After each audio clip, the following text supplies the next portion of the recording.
खुलुमबाय आं सिबिरानि ब्रह्म नोंथांमोनखौ आंनि sbbodonews चेनेलाव गासैखौबो बरायबावनाय थाबाय नोंथांमोननि थाखाय आं गोदान मोनसे भिडिअ लानानै फैबावबाय अन्नानै भिडिअखौ जोबजासिम नायलांदो आसामनि बारग' गिबि मन्थ्रि सर्बानन्द सन'वाल बिथाङा प्राइम मिनिस्टार नरेन्द्र मदिनि केबिनेटआव मिरु केबिनेटनि मन्थ्रि महरै समायखिराखौ लाबाय बिथांनो union ministry of ports shipping and आयुषनि बिबानखौ होनाय जादों प्राइम मिनिस्टार नरेन्द्र मदिनि केबिनेटनि गासै सा 43 मन्थ्रिफोरनि समायखिरा लानाया मैया जानानै थांबाय नर्थ इस्टनिफ्राय सर्बानन्द सन'वालजों लोगोसे गासै साब्रैया मिरु केबिनेटनि मन्थ्रि महरै समायखिराखौ लादों बिथांमोनहा जाहैबाय फारियै अरुणाचल प्रदेशनिफ्राय किरण रिजिजु मणिपुरनिफ्राय डक्टर राजकुमार रन्जन सिंह आरो त्रिपुरानिफ्राय प्रतिमा भौमिक गोदानै सा 43 समायखिरा लानाय मन्थ्रिफोरनि अनगायैबो दासिम सा 12 गोजाम मन्थ्रिफोरा मन्थ्रिनि बिबानखौ एंगारबाय बिथांमोननि मुङा मिरु सावस्रि बिफाननि मन्थ्रि हर्षवर्धन मिरु सोलोंथाइ बिफाननि मन्थ्रि रमेश पोखरियाल निशंक इउनियन लेबार मिनिस्टार सन्तोष गंगवार आरो माखासे मन्थ्रिफोरा बिबानखौ एंगारबाय बे समायखिरा लानाय हाबाफारिया दिल्लीनि राष्ट्रपति भवनाव prime minister Narendra Modi union हम मिनिस्टार अमित शाह आरो प्रेसिडेन्ट रामनाथ कोविन्द बिथांमोननि नुजाथिनायाव जादों मोब्लिब बिफाननि मन्थ्रि बिमल बराया माखासे सान सिगां सांग्रांथि होदोंमोन दि मोब्लिब बिल होयैनि हेंथायै 1 जुलाइनिफ्राय 10 जुलाइनि गेजेराव गोख्रों राहा लानाय जागोन होननानै सांग्रांथि होखानाय बायदियैनो गोलाव समनिफ्रायनो मोब्लिब बिल होयि बाहायगिरिफोरनि मोब्लिब फोनांजाबखौ मोब्लिब बिफाना दाननानै होदों बबे जिल्लायाव मोब्लिब बिफानाव बेसेबां बेले-बेजे जादों बेखौ नायबिजिरनो थाखाय भिजिलेन्स टीमबो दानाय जादों भिजिलेन्स टीमफोरा जायखिजाया मावख'फोर आरो न'फोराव थांनानै मोब्लिब बिल होयैनि हेंथायै गोख्रों खामानि मावहैदों बेबायदिनो सिलचरनि लखीपुर मोब्लिब बिफाननि भिजिलेन्स टीमाबो मोब्लिब बिल होयैनि न'खरनिफ्राय न'आव थानाय टिभि फेन फ्रिज बायदि बायदिफोरखौ जब्द खालामनानै लानानै फैदों भिजिलेन्स टीमा फोरमायथिनाय बायदिब्ला बाहायगिरिफ्रा गोलाव समनिफ्रायनो मोब्लिब बिल होआखैमोन जायनि थाखाय बिथांमोननि मोब्लिब फोनांजाब एबा कानेक्सनखौबो दाननानै होनाय जादोंमोन नाथाय बाहायगिरिफोरा सिखावै मोब्लिब खावनानै मोब्लिबखौ बाहायबाय थादोंमोन जायनि थाखाय बिथांमोननि न' थांनानै गासैबो मोब्लिबजों बाहायग्रा टिभि फेन फ्रिजफोरखौ लानानै फैनो गोनां जादों होननानै फोरमायथिदों चिरां जिल्ला बिजनी पुलिस थानानि सिङाव थानाय कासदहायाव मोनसे गिख्रंथाव बुथारनाय जाथाय आसाम पुलिसनि हमगार्ड वाहिद आली 35 बोसोर बैसोनि बिथाङा बिजनी पुलिस थानायाव पस्टिंमोन पुलिस थानायाव गावनि खामानि फोजोबखांनायनि उनाव हरनि 12 रिंगासोआव बिथाङा गावनि न' फारसे खोला कासदहायाव थांगासिनो दंमोन बेयावनो सोरबा सिनाय मोनै दुथाङा वाहिद आलीखौ गोफार हाथियारजों सुनानै बुथारदों बिथांनि गोथै देहाखौ ओनसोलनि सुबुंफोरा नुनानै पुलिसनो खौरां हरनायाव चिरां पुलिसनि सुप्रिटेन्डेन्ट गौरब उपाध्याय बिथांजों लोगोसे माखासे गोजौ बिबानाव थानाय पुलिसनि मावख'गिरिफ्रा जाथाय जानाय जायगायाव थांनानै नुजाहैदों आरो जाथायनि सायाव नायबिजिरनाय खामानिखौ जागायदों वाहिद आलीखौ बुथारनाय जाथायखौ न'खरजों सुथुर थानाय सोरबा दुथाङानो खालामदों होननानै सन्देह खालामनाय जादों होननानै फोरमायथिदों गौरब उपाध्याय बिथाङा जाथाय जानाय जायगायाव आमसुनि मिरु आफादगिरि रेजाउल करिम सरकाराबो सौहैनानै दायनिगिरिखौ थाबैनो नायबिजिरनायनि गेजेरजों हमनानै गोख्रों साजा होनांगौ होननानै दाबि खालामदों लोगोसे बुथारजानाय जवाननि न'खरनि गासैबो बिबानखौ लानो थाखाय प्रशासनखौ खावलायदों बिटिआर गोरोबथानि बायदि पेरामिलिटारि फर्स जेरै एसएसबि आइटिबिपि बिएसएफ सिआरपिएफ आरो सिएसएफ बेफोर डिपार्टमेन्टफोराव बारग' एनडिएफबि आरो बर' लाइमोनफोरखौ थिसननायनि सायाव बिटिसिनि गाहाय प्रमद बर' लेङाइ गाहाय Gobinda Chandra Basumatary EM Ranjit Basumatary MLA Lawrence Islary बिथांमोनहा एसएसबिनि डिआइजि सिआरपिएफ इन्डियान आर्मी आरो बिटिआरनि आइजिपि बिथांमोनजों जयै सावरायलायदों बे सावरायलायनायाव बारग' एनडिएफबि आरो बर' लाइमोनफोरखौ बेफोर डिपार्टमेन्टफोराव माबोरै स्पेसियेल प्रिफारेन्स होनानै एबा माबोरै बर' लाइमोनफोरखौ सिगांसिन खाबु होग्रोनानै थिसननो हागोन बेनि सायावनो सावरायलायनाया जादों होननानै प्रमद बर' बिथाङा गावनि फेसबुक पेजनि गेजेरजों फोरमायथिदों बेराफारसेथिं दासान्दि जाबाय थानाय प्रि रिक्रुटमेन्ट ट्रेनिं आरो बारग' एनडिएफबिफोरनि जिउ खुंनायनि थाखाय स्किल ट्रेनिं होनायजों गोजोन गैयै फोरमायथिदों बारग' एनडिएफबि एस हान्जानि सोद्रोमाफोरा बाक्सा जिल्लानि बारग' एनडिएफबि सोद्रोमाफोरा बिटिसिनि गाहाय प्रमद बर' बिथांनिसिम खावलायनानै गांसे लाइजाम लिरहरदों बे लाइजामाव बारग' एनडिएफबि सोद्रोमा बिथांमोनहा बारग' एनडिएफबिफोरनि जेंनाखौ दोनथ'नानै स्किल ट्रेनिं होनानै बुरखायनो नाजादों नामा होननानै सोंथि खालामदों। बेजों लोगोसे माखासे गावारि सेंग्रा सिख्लाफोरनि प्रि रिक्रुटमेन्ट ट्रेनिं खालामनायजों एनडिबि केडारफोरखौ सरजाब होफानो नाजानायखौसो नुनो मोन्दों होननानैबो फोरमायथिदों। बारग' एनडिबिफोरनो स्किल ट्रेनिं आरो जेनेरेल प्रि रिक्रुटमेन्ट ट्रेनिंनि गोनांथि गैया आरो बेजों जेबो मुलाम्फा जाया होननानैबो लिरदों बिथांमोनहा। बारग' एनडिबि केडारफोरखौ सोरखारि साख्रि, पुलिस, मिलिटारियाव थोंजोङै थिसनथाइ होनांगौ आरो 34 बोसोर आलदा रायजोनि थाखाय दाबि खालामना हाथियार लानाय सोद्रोमाफोरनि जेंना आरो रिहेबिलिटेसननि खामानिखौ सिगांसिन मावग्रोनांगौ होननानै प्रमद बर' बिथांनिसिम खावलायहरदों।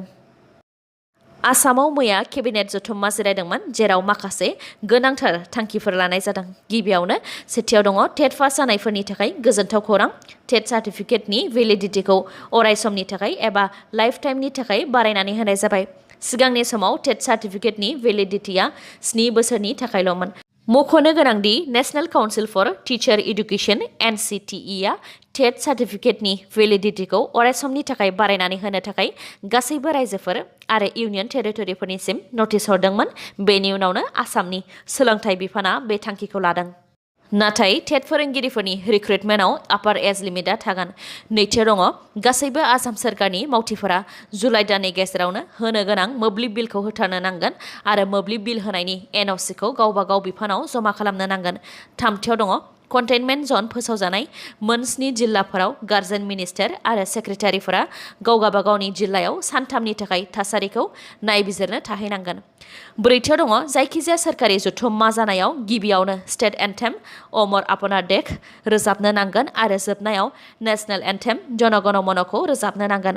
बेनि अनगायैबो लकेल सेल्फ हेल्प ग्रुपफोरखौ थुलुंगा होनो थाखाय बे सोरखारि जथुम्मायाव आखाइजों बानायनाय गामसा आरो ट्रेडिसनेल जानाय जेरै फिथा बायदिखौ राननाय जागोन।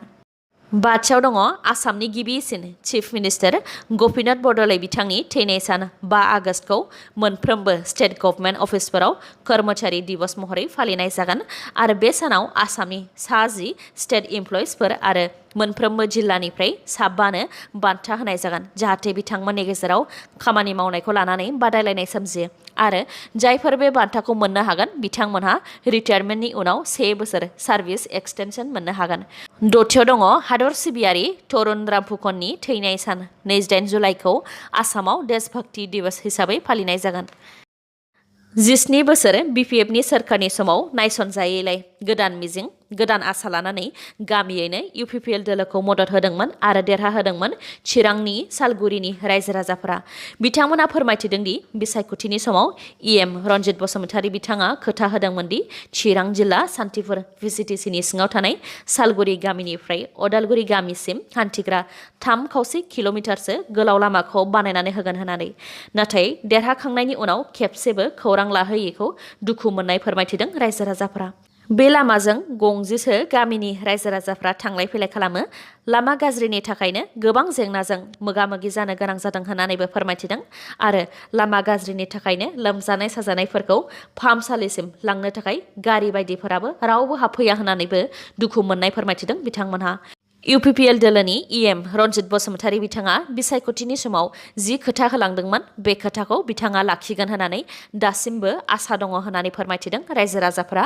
लोगोसे दाबायदियाव बे लामाखौ मावफुंनानै होयोब्ला बे ओनसोलनि रायजो राजाफोरा फोरमायस'हायै गोजोननाय मोनगोन होननानैबो फोरमायथिदों। सप्तासे सिगां खौराङाव फोसावनाय जादोंमोन दि अरुणाचल प्रदेशनि सानजा सियां जिल्लानि सियम दैमानि सायाव थानाय दालांआ हा खुरखानायनि जाहोनाव बायदोंमोन आरो दालांनि सायाव अन्थाइजों बुंफबनाय गंसे डाम्पार गारि दंमोन, जेराव 3 सुबुंफोरबो दंमोन। मुङा ढेकियाजुलिनि मिथिंगा ब्रह्म, गगामुगनि रन्जित सूत्रधर आरो जनाइनि राहुल तामां। हा खुरखानायनि जाहोनाव बिथांमोननि डाम्पार गारिया दैयाव गोजावलांनायजों लोगोसे बिथांमोनहाबो गोजावलांदोंमोन। बै समनिफ्रायनो बिथांमोनहा गोमानानै दंमोन। दा गोमानानै थानाय मिथिंगा ब्रह्म आरो रन्जित सूत्रधर सानैनि गोथै देहाखौ बोखांनो हानाय जाबाय। फोरमायथिनाय बायदिब्ला थांनाय समबारनि फुङाव सानजा सियां जिल्लानि पासिघाटनिफ्राय एसे गोजानाव थानाय सियम दैमानि सायाव गोजावनानै थानाय गोथै देहाखौ ओनसोलनि सुबुंफोरा नुसनदोंमोन। बेनि उनाव NDRF आरो SDRFनो खौरां हरनायाव SDRF आरो NDRFनि हान्जाया फैनानै गोथै देहाखौ बोखांफैदोंमोन आरो पस्टमर्टेमनि थाखाय देहा फाहामसालिसिम दैथायहरनाय जादोंमोन। बेनि उनाव दा मिथिंगा ब्रह्मनि नखरा रोखा खालामबाय दि बे गोथै देहाया मिथिंगा ब्रह्मनिनो होननानै। बलिउडनि मुंदांखा फावखुंगुर दिलीप कुमारा मैया 98 बोसोर बैसोआव जोबथाहांलाबाय। बिथाङा मुम्बाइनि हिन्दुजा देहा फाहामसालियाव थांनाय 30 जुनाव बैसोजों लोगोसे सोमजिनाय माखासे देहायारि जेंनानि थाखाय देहा फाहामसालियाव थिसनजादोंमोन आरो मैया जोबथाहांलाबाय। बिथां दिलीप कुमारनि जिउ गोमानाया बलिउडनिनो मोनसे गिदिर खहा जादों आरो बलिउडनि गोबां फावखुंगुरफोरा बिथांनि जिउ गोमानायखौ दुखु मोननाय फोरमायथिदों। मख'नो गोनांदि दिलीप कुमारखौ बलिउडनि ट्रेजेडी किं होननानैबो मिथिनो मोननाय जायोमोन।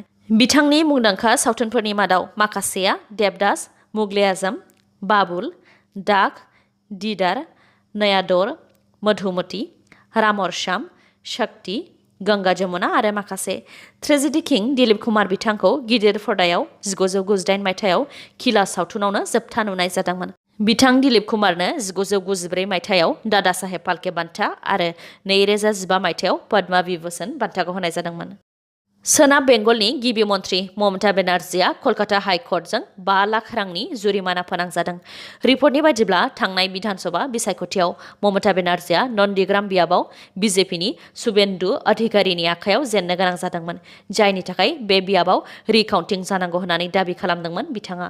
नाथाय रिकाउन्टिं जाफिनैलाय रिटार्निं अफिसारआ बिजेपिजों हुमखि होजानायनि थाखायनो रिकाउन्टिं खालामनो हायाखै होननानै अजद दैखांदोंमोन आरो बेफोर गासैखौबो लानानै कलकाता हाइकर्टआव पेटिशन फाइल खालामदोंमोन। ममता बेनार्जीनि बे केस फाइल खालामनायखौ नायबिजिरनो थाखाय जास्टिस कौशिक चन्दा बिथांनो गथायनाय जादोंमोन, नाथाय बेखौबो हेंथा होदोंमोन ममता बेनार्जीआ आरो अजद होदोंमोन दि जास्टिस कौशिक चन्दायाबो बिजेपिजों सोमोन्दो दङ, बेनिखायनो बे केसखौ नायबिजिरनो थाखाय बिथांनि आखायाव दाहो होननानै। बेखौ लानानै ममता बेनार्जीआ आरोबाव गांसे एप्लिकेशन जमा होबावदोंमोन। ममता बेनार्जीआ होनाय अजदफोरनि सायाव गासैबो नायबिजिरनायनि उनावनो कलकाता हाइकर्टआ जुडिसियारि सिस्टेमनि इमेजखौ गाज्रि खालामनायनि दायाव बिथांनि हेंथायै 5 लाख रांनि जुरिमाना फोनांदों। आसामनि सावस्रि बिफाननि मन्थ्रि केशव महन्त बिथाङा मैया गुवाहाटीनि महेन्द्र मोहन चौधुरी हस्पिटालाव मिशन रामधेनुखौ बेखेवबाय। मिशन रामधेनुनि गेजेरजों आसामनि गासैबो 2 बोसोरनि उन्दैसिन गथ'साफोर आरो गोरबोआव गोनां आइजोफोरखौ फुल इमिउनाइजेशननि थाखाय भेक्सिन होनाय जागोन। बे इमिउनाइजेशन ड्राइभनि गेजेरजों गासै 1 लाखनिबो बांसिन मुलाम्फायारि एबा बेनिफिसियारिफोरनो भेक्सिनखौ होनाय जागोन। बे रामधेनु मिशननि गेजेरजों जुलाइ, आगस्त आरो सेप्तेम्बर दानाव 7 निफ्राय 13 अक्ट'नि गेजेराव होनाय जागोन आरो बेनि थाखाय मेडिकेल कलेज आरो हस्पिटाल, साब हेल्थ सेन्टारफोरखौ लाफानानै गासै 4741 सेन्टारफोरनो भेक्सिनफोरखौ हरखानायबो जाबाय होननानै सावस्रि बिफाना फोरमायथिदों। गसाइगावआव पुलिस बिफाना गोख्रों सिग्रोमनायनि गेजेरजों ट्राक गंसे बिलाथि जौ हमनो हादों। क'क्राझार जिल्लानि सिङाव थानाय गसाइगाव महकुमानि नागा चेकिं पस्टआव अरुणाचल प्रदेशनिफ्राय आयेन बेरेखा बिलाथि जौ लाबोनायखौ गसाइगाव महकुमा पुलिस बिफाना 31 नं राजा लामायाव हमदों। गसाइगाव महकुमानि एसडिपि बिथां सौरभ गुप्ताया फोरमायथिनाय बायदिब्ला गंसे इउपिनि नाम्बार प्लेट थानाय गारिया जौखौ अरुणाचल प्रदेशनिफ्राय उत्तर प्रदेशनि मुरादाबाद फारसे लांनो नागिरदोंमोन। बे दायाव पुलिसा जौजों बुंफबनाय ट्राकखौ हमनायजों लोगोसे गासै 7 सुबुंफोरखौ हमनो हादों आरो दासिम बेनि सायाव नायबिजिरनाय खामानिया जागासिनो दं होननानैबो फोरमायथिदों। दिनैनि भिडिअ'आ एसेनोसै। गाबोन आरो गोदान भिडिअ'जों लोगो मोनफिनबावगोन। नोंथाङा दासिमबो आंनि चेनेलखौ साबस्क्राइब खालामाखैबा अन्नानै साबस्क्राइब खालामदो, लोगोसे लाइक, कमेन्ट आरो शेयार खालामनो दाबाव। गोजोन्थों।